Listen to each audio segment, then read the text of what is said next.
Alright guys, so it's a little windy out here, but we're shooting these reloads.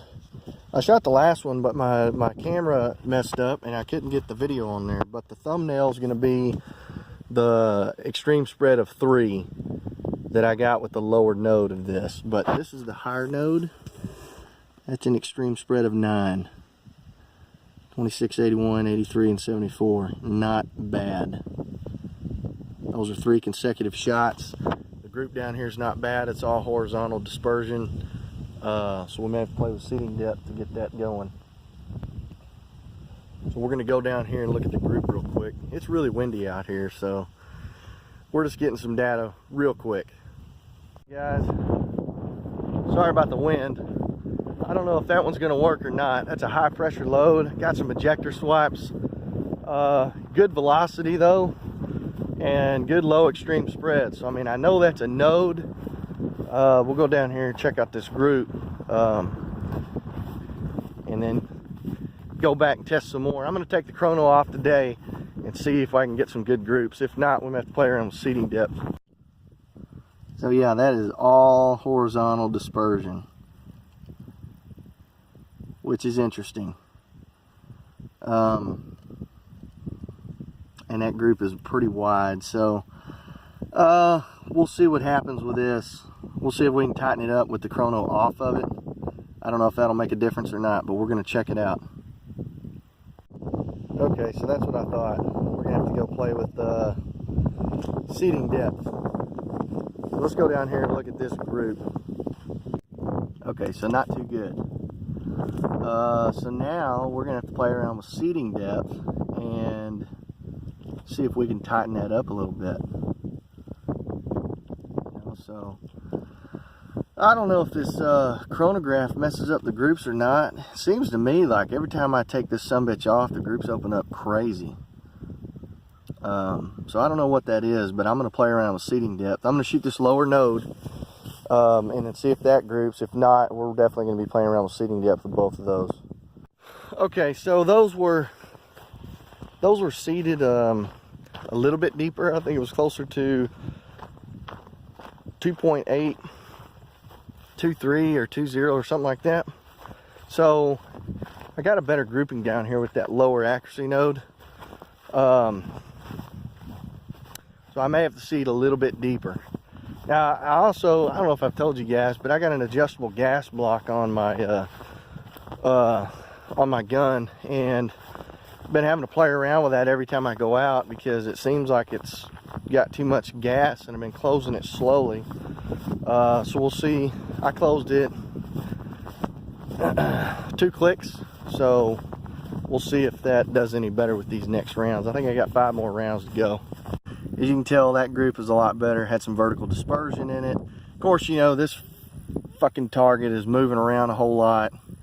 Not really much I can do about that right now, but I'm trying to make the best of a windy situation here. But you know, those groups right there, I mean, that group right there is not that bad.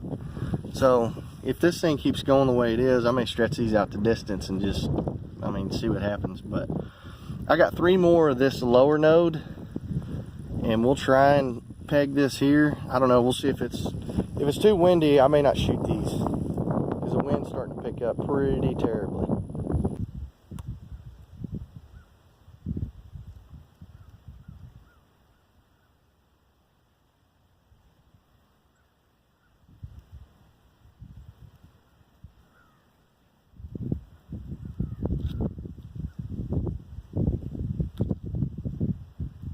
Alright guys, so shit group. That's just the reality of sometimes you don't get what you want, which sucks. But I'll have to play with the seating depth on this one. Kind of weird, man. I mean, why would that one not group and this one did? It's pretty strange. So we may have to group with the seating depth. I mean, they're all forming a triangle. You know, I mean, this is probably a shitty way to be able to tell, but I'll have to do a seating depth test anyway. So I mean, that means more bullet. That's 10 bullets for the initial test. I did 3 to run over the chrono and 3 to group. I actually ran 6 over the chrono and then did these 3 to group. So I mean, that's 16 plus another 3. I wanted to explore that higher node, 17, 18, 19, so roughly 20 bullets. And then today we did 6 and 6 is 12, so 32 bullets. Now with the seating depth, I'm probably going to have to do another 20 bullets per charge weight.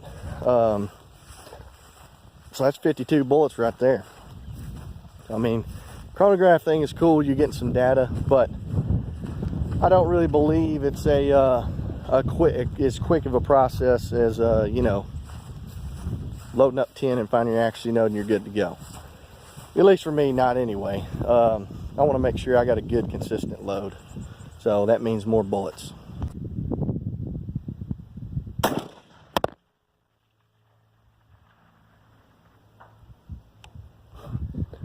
don't know if y'all heard it. I'll make a wind adjustment.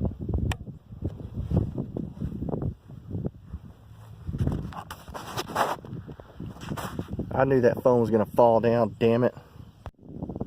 So here's something else to note. We've made 3 consistent hits on this 1,000-yard target. I mean, granted, the last one we missed, but the extreme spread for this thing was right in the middle of a cluster. So, I mean, it wasn't an accuracy node as far as velocity goes, but still we're making consistent hits downrange. So, I mean, I don't know, that's weird.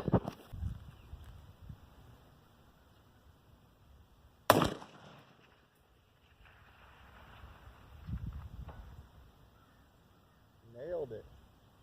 Okay, so the funny thing about this is the Creedmoor's done well. The only problem is, I mean, that 41.4 grains of IMR 4451. Now, I may have been getting like pressure signs because it was rough on my brass, and I adjusted the gas block. That seems to be a decent load. So I could load up with IMR 4451 and be good. I just made, let's see, 4 out of 6 hits on that 1,000-yard target. I mean, that's not professional grade or anything, but in this wind, that's pretty badass. And with that IMR 4451 load, I'm gonna work up the H4831 because I mean that's a good load too. The ES is really low, but I need to get them to group, and if I can get them to group, then I think that's going to be an even better load for out to 1,000. So I will go back home and load up some more of the H4831 in both charge weights, create a 20 round box for the lower node, 20 round box for the higher node, and then test those out, see what we get. If we get a tight group, then we are good to go. Everything is golden. But I mean, that's good enough to hunt with right there, that IMR 4451. But anyway, all right, so not bad, not bad at all. Had 3 tight ones there, and then that one up there in the corner. So that is not bad, not too shabby. So the 41.4 and the 41.2, if you guys haven't checked out the IMR for one load video, go check it out. And I grouped pretty tight with that. But there again, you know, I found that the velocity node wasn't necessarily, it was probably more so in the 41.2 range. But this is 41.4 that we just shot at distance, and you know, supposedly has a huge extreme spread. Well, I mean, it just grouped just fine out here, so I don't know what to make of that. Anyway, we're going to work up some more H4831 shortcut. We're going to do a seating depth test. If we can get them to group tight. Those velocities are very good for that 147 grain ELD.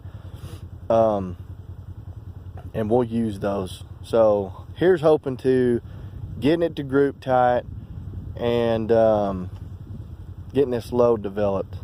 So you guys stick around.